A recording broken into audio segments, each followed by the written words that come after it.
अजित पवार गटातील आमदारांसाठी शरद पवार गटाचे दरवाजे खुले असल्याचे संकेत मिळत आहेत।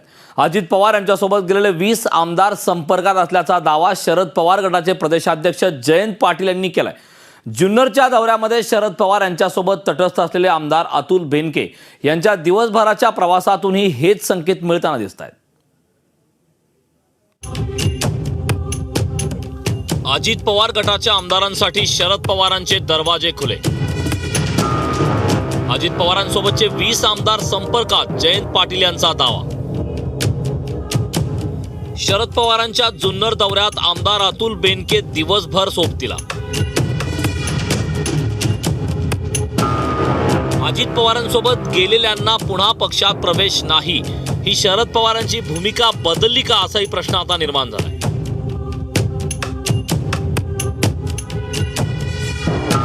अजित पवार गटाची ही धडपड सुरू। पवारांसोबत दौरा केलेल्या बेनकेंना नवी जबाबदारी। राष्ट्रवादी काँग्रेसमध्ये अजित पवारांसह काही मातब्बर नेत्यांनी केलेल्या बंडानंतर कुणाकडे किती आमदार याबाबत अद्यापही संभ्रम आहे। यातच अजित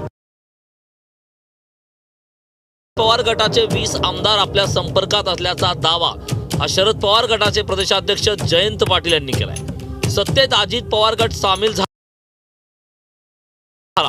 यावेळी राष्ट्रवादीच्या काही आमदारांचा गैरसमज झाला होता, असंही जयंत पाटील सांगतायत। शरद पवार यांच्या पाठीशी महाराष्ट्रातील जनता उभी असल्याचंही त्यांनी म्हटलंय। भरपूर संख्या आहे, सगळे आमदार आमच्याच संपर्कात आहेत। प्रत्येक आमदार सांगतो की झालं हे चुकीचं झालंय, आम्ही तुमच्याच बरोबर आहे। भरपूर संख्या आहे, सगळे आमदार आमच्याच संपर्कात आहेत। प्रत्येक आमदार सांगतो की झालं हे चुकीचं झालंय, आम्ही तुमच्याच बरोबर आहे। त्यातच शरद पवार यांच्या जुन्नर दौऱ्यात राष्ट्रवादीचे स्थानिक आमदार अतुल बेनके हे दिवसभर पवार यांच्या सोबत होते। राष्ट्रवादी 2 गट पडल्यानंतर आमदार बेनकेंनी तटस्थ भूमिका घेतली होती, मात्र नंतर ते अजित पवारांच्या संपर्कात असल्याचं सांगण्यात येत होतं। शरद पवारांच्या जुन्नर दौऱ्यात बेनकेंच्या उपस्थितीत अनेकांच्या भुवया उंचावल्या। बेनकेंच्या भूमिकेबाबत शरद पवारांना विचारणा केली असता त्यांनी ही जुन्नरची जागा आपण अध्यक्ष असलेल्या पक्षाकडेच राहील असं विधान केलंय।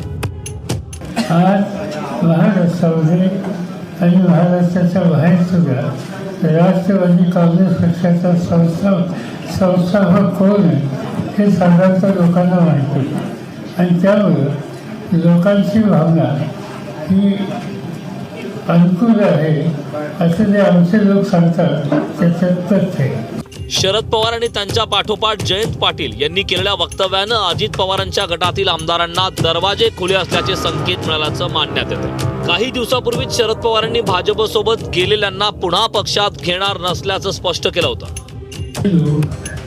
भारतीय जनता पार्टीच्या बरोबर ते राष्ट्रवादीमध्ये असू शकत कुणी भाजपची भूमिका घेऊन तडजोड करण्याच्या सोडवणीचा विचार करत असेल तर तो विचार आम्ही स्वीकार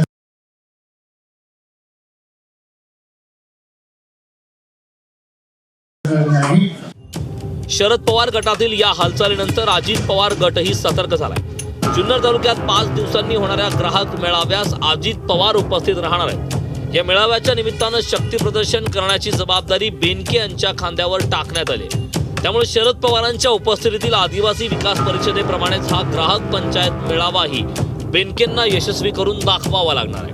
राष्ट्रवादी पक्षाचे नाव आणि चिन्ह कुणाला मिळणार यावरून काका पुतण्यात निवडणूक आयोगासमोर वाद सुरू आहे। याबाबतची सुनावणी 6 ऑक्टोबरला होणार आहे। त्या सुनावणीच्या आधीच गेलेले आमदार पुन्हा गळाला लावण्याचा प्रयत्न शरद पवार गटाकडून होताना दिसतोय।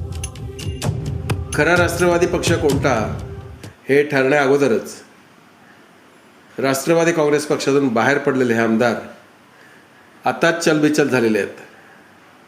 ते पुन्हा शरद पवारांच्या बरोबर स्वगृही परततील अशी स्थिती निर्माण झालेली आहे। राष्ट्रवादी काँग्रेस पक्षाचे प्रदेशाध्यक्ष जयंत पाटील यांनी या संदर्भात दिलेला हवाला अजित पवार गटासाठी खूपच त्रासदायक आहे। अजित पवारांच्या बरोबर सत्तेत सहभागी झालेले आमदार पुन्हा राष्ट्रवादी काँग्रेसमध्ये सहभागी झाले तर मोठी नामुष्की अजित पवार आणि त्यांच्याबरोबरच्या राष्ट्रवादीतून बाहेर आलेल्या मंत्र्यांवर येईल. शरद पवार आणि अजित पवार या दोन्ही नेत्यांबाबत राज्यभरातील राष्ट्रवादीचे आमदार, नेते आणि कार्यकर्त्यांच्या मनात आदर आहे. त्यामुळे अशा दौऱ्यात नेमकं करायचं काय असा संभ्रम त्यांच्याही मनात निर्माण झालेला आहे. दोन्ही गटाकडून आपणच राष्ट्रवादी असल्याचा दावा करण्यात येत असल्यानं येत्या काळात एका कोणत्या तरी गटासोबत जाण्याचा निर्णय स्थानिक नेते आमदारांना करावा लागणार आहे. Bureau report, news state Maharashtra.